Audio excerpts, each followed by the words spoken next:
No, yesterday I wanted to make a video so badly, but I fell asleep with my daughter like an idiot. So here I am doing it in the morning in Europe, which is a shame because a lot of the numbers to the right here, trading view reset, so it's harder to tell precisely what happened. But obviously you can tell with the candles. But yesterday was very, very, very interesting. I'll start off by just saying the miners had the most spectacular day relative to all other assets. So GDX GDXJ did very, very well. Gold and silver did very well initially, although it's all about the close, and actually silver closed red bearishly, I would say, despite its formidable performance earlier on.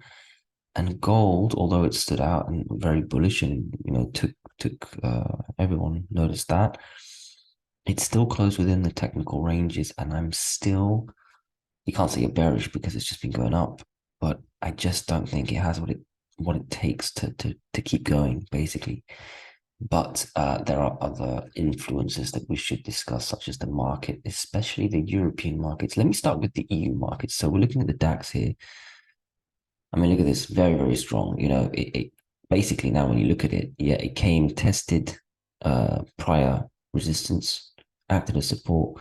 And now it's bounced much higher than I thought it would. I don't know why European markets are going this high. I think it's immediately a sell, even though it'll probably go a little higher now, given its good close. And given the US close was also, it was towards, I think the last 15 minutes just pumped up. It was looking red everywhere and then it just pumped. So I think, European markets could go a little higher here. I don't think they deserve to be anywhere near where they are. So they are a sell to me, but you have to respect the tape. So the point is, and this is the DAX, is the German market, the CAC is even higher, I would say. I don't really understand why it's this high. So, but that could easily influence. I mean, 2.5% is quite a lot. So we have to take note of the European strength and great close too. Let's look at the US markets, whose pump up, if you want to call it that, wasn't as strong. So the S&P really tested the highs, the lows. We had that news come out. The US markets had done quite well up until the FOMC minutes. And then, if the market's done very well, and then you have some big news and we're in a bear market, then, it doesn't surprise too much that the result is that it comes down, which is what happened. But then we had a bit of a pump. So let's just zoom in a little bit, 3-minute chart. So, okay, day, we really did test the highs and lows. We filled the gap, went higher, tested the highs. And then I think this is when the news came out. You can see the swing basically came down, but then sort of pumped up a little bit and closed quite well. Nothing special though. All right. For me, news doesn't really matter, even FOMC news. It's really about rate decisions and price reaction to it. So I would just call it sideways day. We look at the Nasdaq, sideways. Again, not the most bullish. It's a red candle here, but it's a green day. But at one point, the Nasdaq was red. I mean, they were all basically red at some point. The Dow Jones, actually, I'm not sure if the Russell was red. The Russell had a very good day. The Dow Jones is actually, despite looking like one of the weaker uh, markets for the whole day, is actually looking quite okay, and it's been relatively stronger than the others anyway. But that looks like it could actually break out a little bit. And especially with the German markets basically being all the way up here, it wouldn't surprise too much if the US markets actually did move a little higher. But I just can't understand how it would go higher than this range here. There's no justification. So anyway, there's only a certain amount of times I can say that I'm bearish, but Russell 2000 also looks okay. But again, we haven't cleared this range, nowhere near as strong as the European markets. So we've still hit our head-on resistance. You see what I mean? On all the indices. So you can't say, okay, we're going up yet. It's just still locked in a tight range sideways. I would just say sideways. The VIX was down. Yeah, the VIX is broken. It should be higher already. But so I mean, all I would say is the European markets are impressively strong, and I don't think they deserve to be where they are. Whereas, and there they are. Whereas the US markets are more tamed and they still haven't broken out that tight little range here that we've been trading in a couple of days. So it's going to take something to break it up, break it down. will the European influence move us higher? And if it happens, then it's another opportunity to sell. I think all markets, European and US. But anyway, that's something to note. The dollar, which had a very strong day on Tuesday, basically for me it was a breakout. We tested it the next day. I think we tested a bit too much. It came down too much, but it closed above the descending line. And today, this morning, so that was yesterday. And today, this morning, we're sort of bouncing off that descending line again. I think if we start to move up to, let's call it 105 and start to clear 105, that's it. You could say the bottom is in the DXY for now. Obviously 5 days later, it could go back down, test flush and go lower. But, that's what I'd be looking for, this sort of double bottom breakout. Bottom once, bottom twice, come out, hold 105. So really, we want to take out this range here. So that's the DXY and all the accompanying FXs that go with it, whatever that is. The euro dollar go below 105, a close below 105. The US dollar maybe a close above this descending line. This is really nice here. A false breakdown and then a breakout of this descending, that would be good, etc., etc. So, I think we could have the dollar starting to move back up, which would not help precious metals. At least traditionally, that's how it is. Again, we've had some days, I think the first trading day of the year was DXY up, gold and silver up.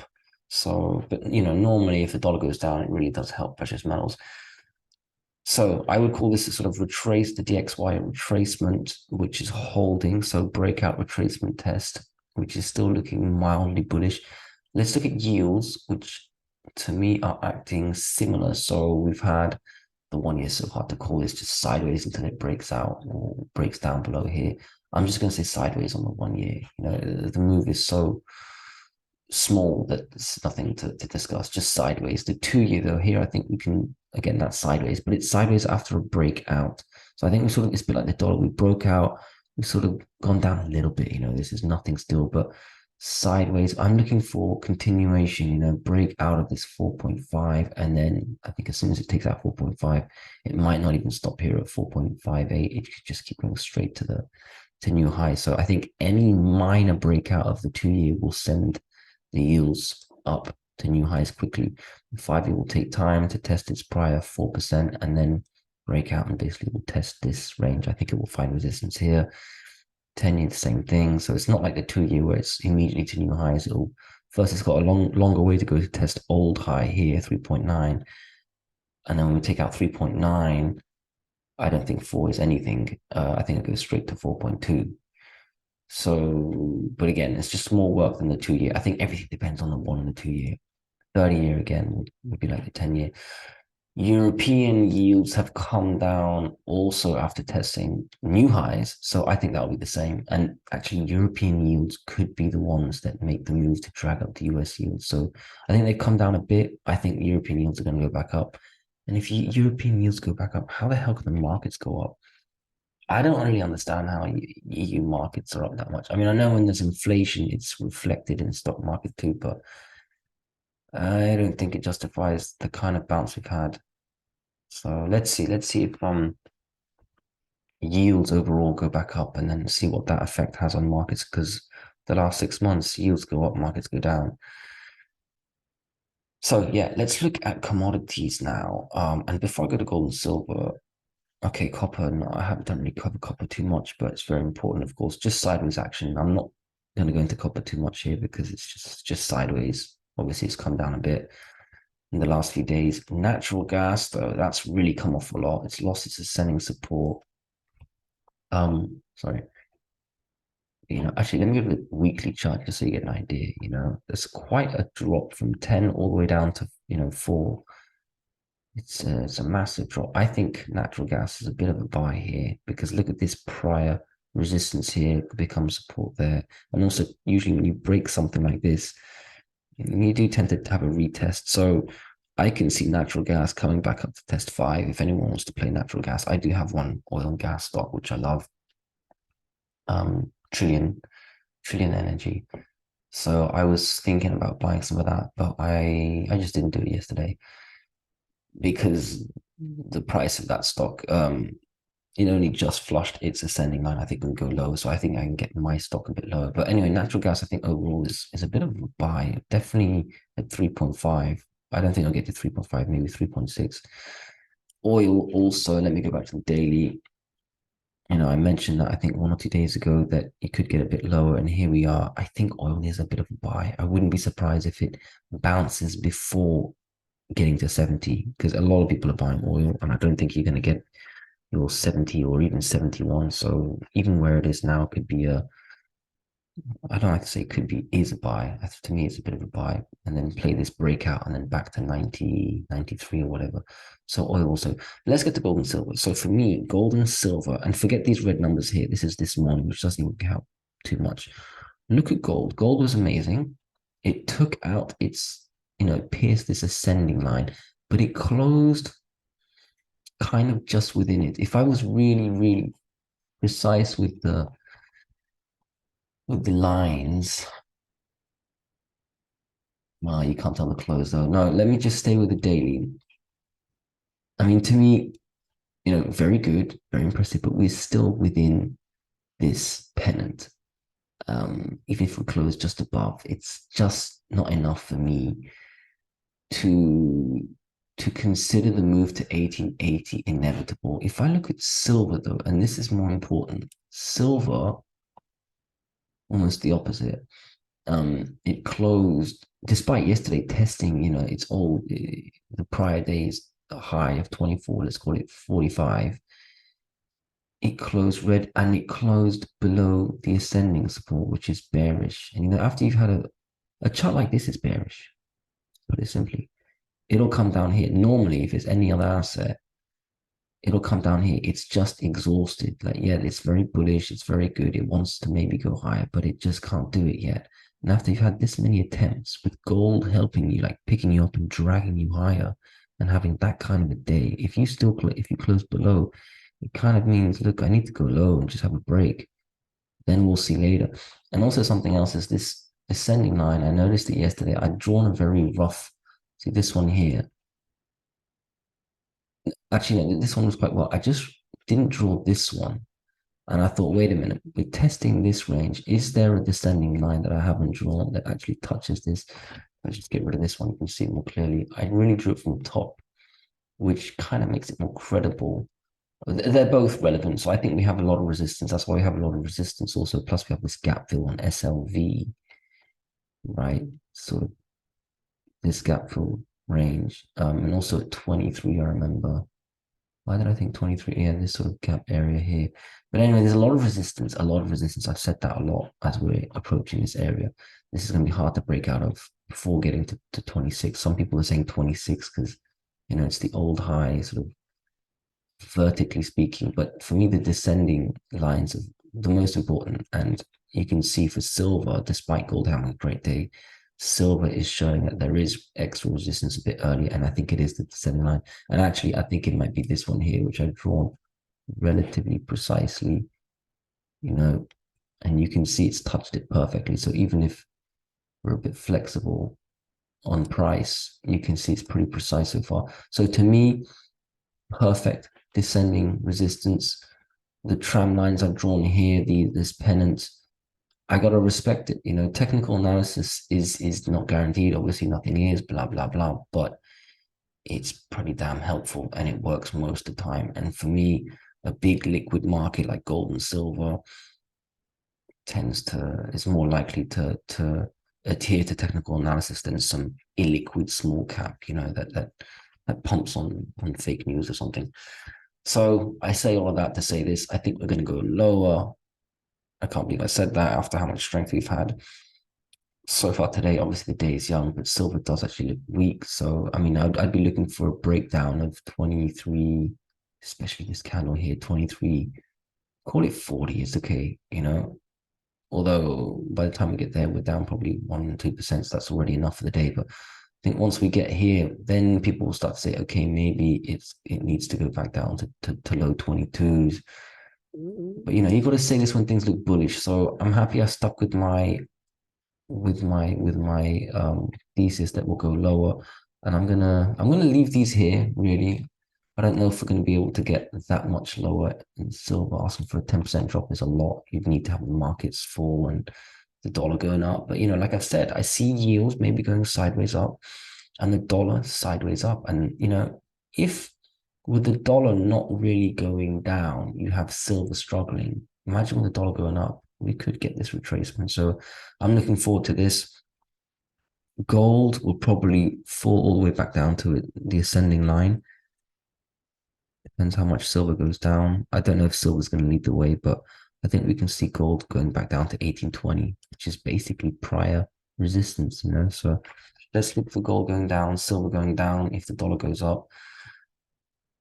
And finally, the miners. Look at this outperformance. It looks almost like the German and French market, just total pump breakout. And I kind of thought this might happen. That's why I didn't sell the last couple of days, especially yesterday. I thought it might move higher. Now, here are my resistance points, which were 10% away from the prior breakout here, if I remember. There is something else that this candle here, I just thought about it last night, although my daughter was annoying me, so I wasn't able to execute any trades. I did think about selling. I did think, let me trim a little. There are one or two, especially Newmont. I'm still way too heavy in, which had a great day yesterday, of course.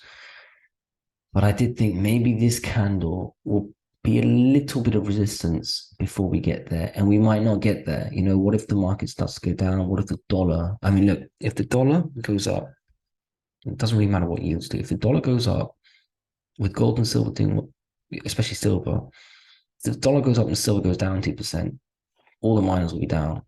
And this will be the high. It'll be like a breakout, but just at the wrong time because the supporting cast, right? Gold, silver, the dollar are just turning at the wrong time. So, and what if markets go down? I mean, the European markets are basically at resistance, made a nice move. And after yesterday, I don't know, if the markets go down and the dollar goes up, this will be the high. And I was just thinking about that late last night, just before the market closes, when I saw this candle. Let's look at GDX, for example. It has the same sort of candles here. You see these three little wicks here of resistance before we get to, I'm not going to call this one resistance because by then this is clear skies. I don't think this really counts. It'd be very minimal resistance. Probably hit its head once and go higher, as long as everything else is working out, all the supporting cast. So I'm just worried that I may have missed a little trim opportunity because of what's happening in silver. Silver goes down with the dollar going up. This could be it. This could be the little high, and then we go back down to the ascending support. So maybe I made a mistake by not trimming, but I've trimmed so much just down here that it's not the worst thing. It's just a little thought I had. But otherwise, nice clear breakout. So as long as everything else works out, it will continue to here. But that's asking quite a lot still. That's what, 6% is a big move. I mean, already yesterday was a huge move, but that's 4%. So 6% is kind of like 2 good days or one amazing day. But amazing would be, gold up to 1900 or something. And here we're also asking for, 5% or even 10.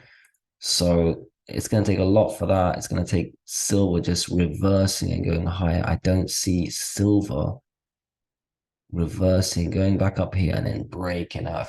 I just don't see it. But if it does, if silver goes back up here and breaks out of this descending line, you've got a real rally. You've got something going on. There's probably some geopolitical or monetary news.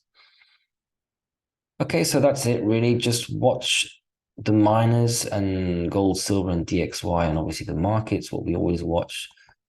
I just mentioned Bitcoin very briefly. It went up a little bit yesterday. I think that's just with the markets, also the European markets. I'm not sure if that had much influence. I don't think so, because earlier on, I didn't see much of a move, but, up nonetheless. And lastly, the crypto miners, they did very well. Look at them. I actually added to my hive. I mean, I drew this descending line some time ago, and they broke out. I mean, look at Mara, for example, which had 25% move yesterday. It broke out yesterday, if I can say, the day before, but it was on a red. I remember seeing this actually because I look at a lot of this at the close. It's just it had a red day like the market, so I thought, okay, it's just following the markets. It doesn't care about the breakout. The next day, the market goes up a little bit, and then the breakout really follows through, and it was across the board. Riot smashed up. Bit farm, look at this, smashed up, although it hasn't taken us descending yet. Hut, I don't think I've drawn the descending, but you can imagine. I mean, big moves, 20% moves, and it don't even register on the chart. So some of these are really oversold, and it would make sense if it keeps going, but you kind of need Bitcoin to go up to MicroStrategy, not exactly a miner, but everything crypto related, every crypto stock just went wild, and they deserve it because they've been crushed to death. So where's my little hive? That also had a nice day. Had a breakout. I added to it on the way, I think 171. I never chased. I just saw it. I thought, oh, this could run a bit, but it kind of needs Bitcoin to run. And what's Bitcoin going to do? Maybe go all the way up to 18,000, but it needs a catalyst, I would say. But watch out, because if Bitcoin does go up here, I don't foresee it. I see it going down with the markets. As you can see, I've kept my graffiti in. But if it does go up and test this area, by the time it gets to 18,000, it'll be testing the descending line. And if it breaks out of that, then we get to 22 and maybe 25, and then the chart looks different. It looks like a rounded bottom. So you got to learn to adapt, and also you got to learn to imagine what the chart looks like if it gets somewhere. Picture what the candles will look like and how much time it takes and what it will look like and how people react when it gets there. A bit like silver now. Silver looks bearish now. Now people are going to think maybe. So anyway, I'll leave that there. I still do think Bitcoin goes lower with the markets. So, and crypto stocks have to go down if that happens. But still, it was good to see a little breakout for them. Yeah, well, let's just leave it there, see what happens in the markets today. Otherwise, thank you for joining.